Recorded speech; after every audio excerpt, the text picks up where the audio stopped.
You're watching Infosec Bytes, a crash course in information security for journalists. We're based at the Centre for Investigative Journalism in London and supported by the Logan Foundation. This video shows you how to manage your PGP keys on Tails. This video is provided for information only. It cannot replace the advice of a trained security professional. If lives or safety depend on your security, please seek the advice of an expert. The Centre for Investigative Journalism is a pioneer in providing expert information security training services to journalists and journalistic institutions. To consult with an expert through the CIJ, or to arrange a CIJ training session, contact the address on screen. The tutorial you're about to watch is part of a series on PGP, which you may wish to watch from the beginning. It also requires that you've watched our tutorials on the Tails operating system. If you haven't seen these tutorials, click or tap on the pop-up message to access the playlists.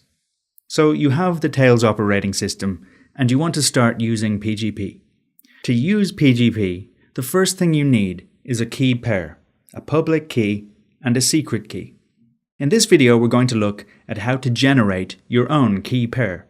We're also going to look at how to send your public key to other people so that they can send you encrypted messages. And we'll look at how you can get hold of other people's keys so that you can send them encrypted messages. In the top right-hand corner of the screen, you will see a clipboard icon. This is the Tails PGP applet. If you click on it, you will get a little drop-down menu which contains a number of options. Everything you need to use PGP on Tails can be found in this little menu. We will come back to this applet a lot. But for now, the option that we want is the Manage Keys option. Click on it. Presently, a window will open called Passwords and Keys. This is but one of the ways you can launch this window. You could also launch this window by clicking on the Applications menu and finding Passwords and Keys in the Utilities submenu. Or you could press the Super key and type Passwords and Keys into the search box, and then press Enter to launch the app. You can use the Passwords and Keys app to manage every aspect of your PGP keys. Passwords and Keys doesn't just handle your PGP keys. If you look at the left sidebar, you can see that there are entries for passwords, certificates, and secure shell keys too. We're not going to deal with these in this tutorial. We're only going to look at PGP keys. So if the GNU PG option is not already highlighted, click it. The main part of the window is where all of the keys in your keyring are listed. Your keyring contains all of the public keys for your contacts that you have imported. Entries for public keys are shown as a single gold key. Your keyring also contains your own key pair, your own public key and its corresponding secret key. Entries for a key pair are shown as a pair of keys, gold and silver. When you first open Passwords and Keys on Tails, you will see a list of keys for the Tails developers. All of these keys come already built into Tails. You should leave all of these keys as they are. They are needed to ensure the authenticity of downloads from the Tails website. But in this tutorial, just to make the window less cluttered, we're going to delete these keys, which also demonstrates how you delete keys from your keyring. To delete keys, simply select the keys you wish to delete, and then click on the Edit menu and click Delete. When asked to confirm, click Delete, and the keys will be removed from your keyring. Now we will demonstrate how to generate a key pair. First, click on the File menu. Click on New. Alternatively, find the plus icon at the top of the window and click on this. In both cases, you will be given a small pop-up window. Because Passwords and Keys handles lots of different kinds of encryption keys, there are a number of options in this menu, but the only option that we want is the PGP key option. Click it and then click Continue. You'll be given a form you have to fill in. PGP keys normally contain information about their owner, a name, an email address, and an optional comment. If you're going to be using your PGP key in an anonymous capacity, you may wish to give some thought as to what information to enter here and what email address you're going to use with this key. Once you are finished entering the name and email address, you can click on Advanced Key Options to expand it. You can enter a short comment in the comment field. People normally use it to describe what their key is used for. The encryption type drop-down box allows you to choose different encryption algorithms for your key. We are going to leave it on the default, RSA. The key strength box allows you to choose how many bits of entropy your key will have. A higher number means stronger encryption. The highest you can choose on GPG is 4096, so we will choose that. You can also choose an expiration date and time for your keys. On the date you specify, the key will become unusable, and you will be forced to create a new one in order to continue using PGP. Regularly renewing your key is a good way to guard against it being compromised. But renewing your key and making sure all of your contacts have it is often a tedious process. In this tutorial we are going to tick the box Never Expires, which allows you to proceed without entering an expiration date. When you're done, click Create. You will now be prompted for a passphrase for your key. The passphrase is not your key itself. It is needed every time you use your secret key. Choose a good strong passphrase and enter it twice. Make sure you will remember your passphrase. Now press OK. Passwords and keys will now generate your key pair. After a short time, the key pair will appear in your keyring. The icon, showing twin keys, a gold and a silver, indicates that this is an entry for which you hold both the public key and the secret key. Let's have a close look at our brand new keys. Right-click on the key and then click Properties. A window will appear with some basic information about the key. A button here, Change Passphrase, can be used if you should ever need to change the passphrase on your key. Be warned that to change to a new passphrase, you will need to enter the old one, so you can't use this if you've forgotten your old passphrase. The Names and Signatures tab allows you to add more identities to your key. An identity is just a name and an email address. You've already added an identity when you added your name and email address during key generation. But you can also add others. For instance, if you have several email addresses, you can add all of them to your key. Be aware though that if you have secret email addresses and add them to your key, anyone who has your public key will know that email address too. The Details tab is the important one. Here you can get some important information about your keys. Your key ID is an 8-character long ID.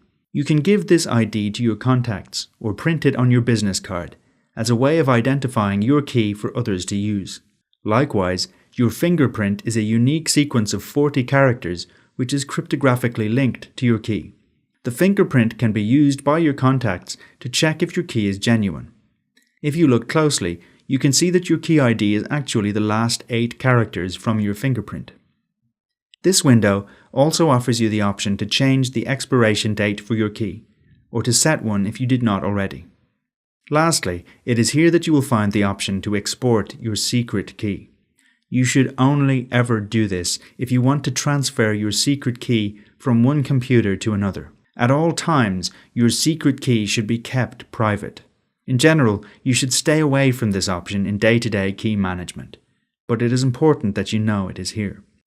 Click on Close to close the Key Properties window. Now that we have created a key pair, the next step is exchanging keys with your contacts. This entails sharing your public key with someone else so that they can use it to encrypt messages for your eyes only and then send them to you. And it also entails getting hold of your contact's public key, adding it to your keyring here and enabling you to encrypt messages for their eyes only. There are 2 main ways to exchange keys. One way is to send your keys to each other via email. The second way is to use the PGP key servers to publish your keys and then download them from there. We'll look at each of these methods in turn. When someone sends you a key via email, it can be sent as an attachment or as a block of text in the body of the email. When it is sent as an attachment, the file will normally be your contact's name, followed by either .asc or .pgp. If it's an attachment, you simply download the attachment from your email the way you would any other attachment. On Tails, this is saved to your Tor browser folder. You now open Passwords and Keys and click on File and then Import. An Import Key window will open. On the Import Key window, navigate to the Tor browser folder and find the downloaded .asc file. Open it and you will get a pop-up window describing the key and asking you if you want to import it. Click Import and the public key of your contact will be imported into your keyring. If the file has a .pgp rather than a .asc extension, it will not show up automatically when you navigate to the Tor browser folder. Instead, you may have to click on the drop-down menu at the bottom right-hand corner of the screen and select All Files. The key will now appear.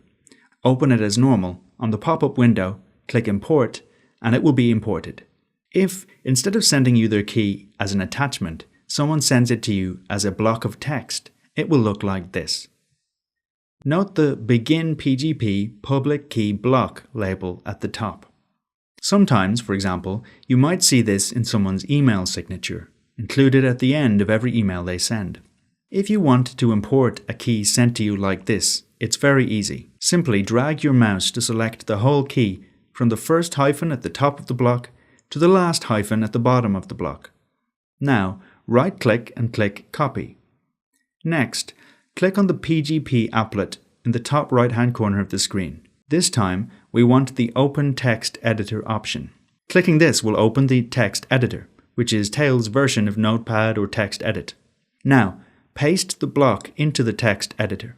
You should see the full key like this, with Begin PGP Public Key Block at the top and End PGP Public Key Block at the bottom. Now click Save. And when the Save window pops up, navigate to the Tor browser folder, and for the name of the file, type in the name of your contact followed by .asc. Now save the file and then close Text Editor. Now, from the Passwords and Keys window, you can follow the same procedure as you did before. Click File and then Import, navigate to the Tor browser folder, and double-click the key, and on the pop-up window choose Import. The key should appear in your keyring. Now that you have your contact's key imported into your keyring, you can send them encrypted messages.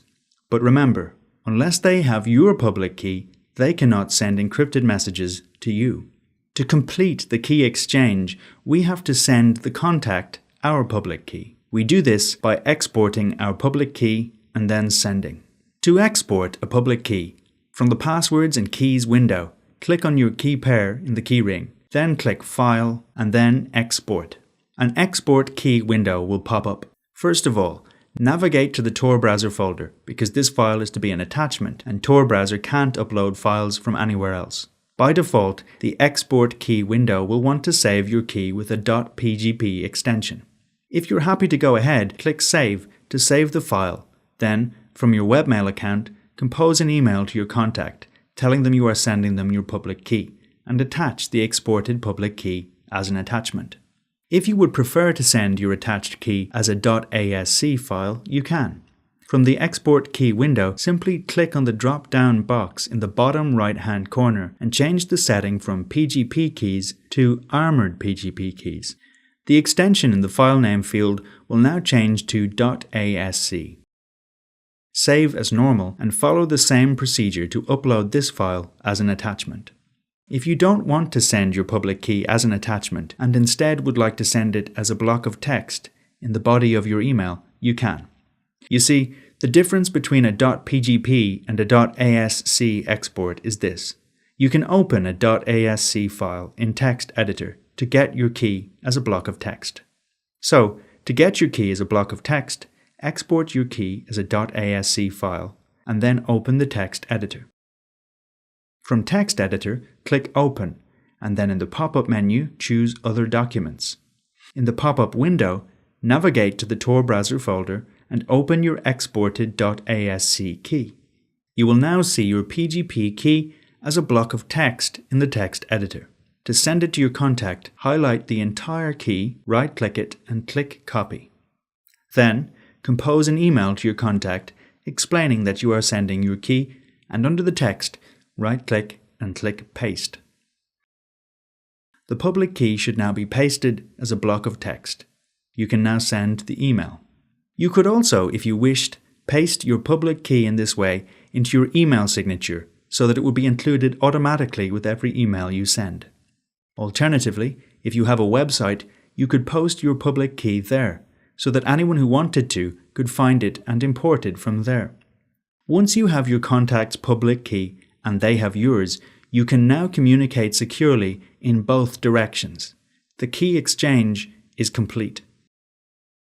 So this is the manual method of performing a key exchange. But this method can often become quite time-consuming and tedious, especially if you have lots of contacts and have to use PGP very regularly. In this case, it may be in your interest to use the second method of exchanging keys, via a key server. A PGP key server is just an online directory of PGP keys, like a phone book.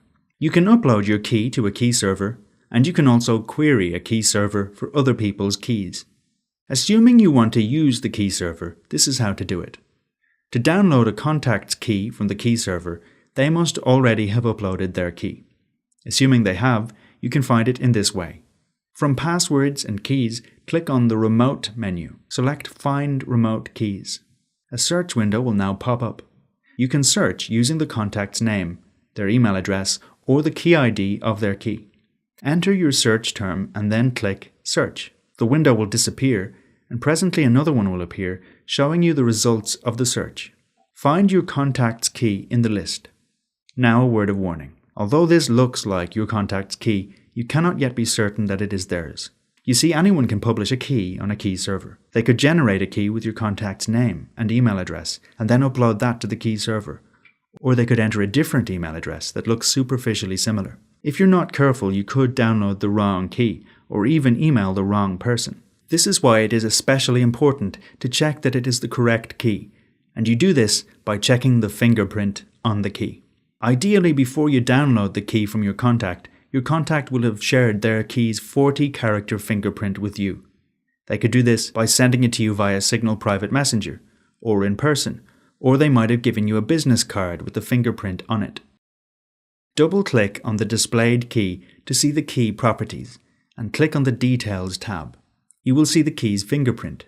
Now, check it against the fingerprint your contact sent you for their key. If the fingerprint matches, it is indeed their key.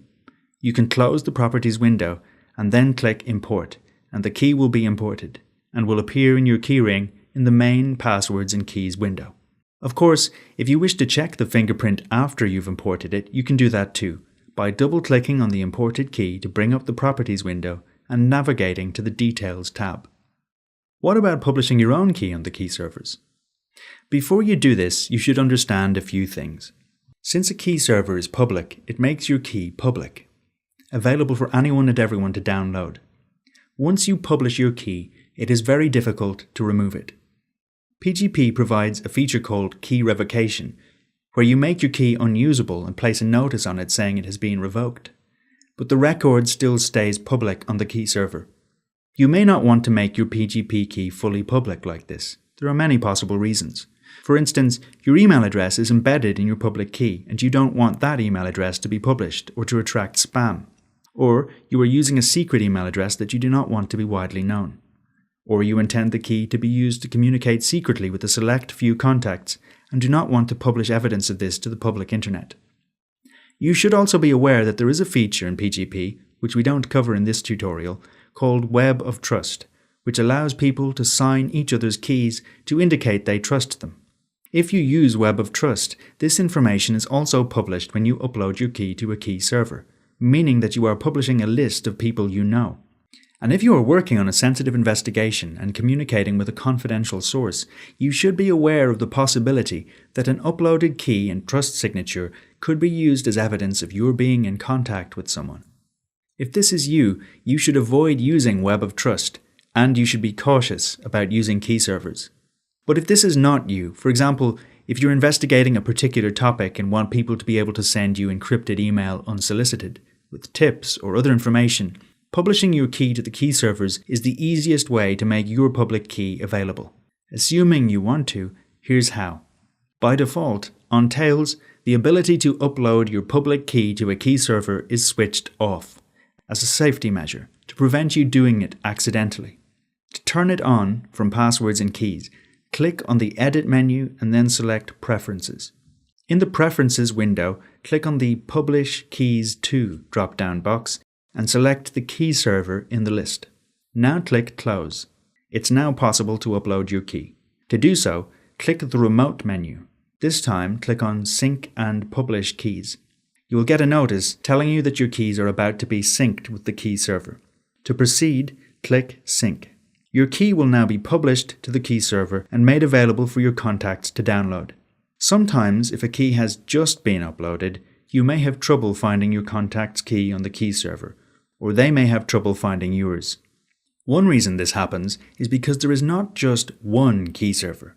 There are many. Taken together, the key servers form a network of key servers. When you upload your key to one key server, that key server will then forward your key to some other key servers, which will then forward your key to other key servers again. And in this way, all of the key servers sync up with each other, and your key will propagate across all of the key servers in the network.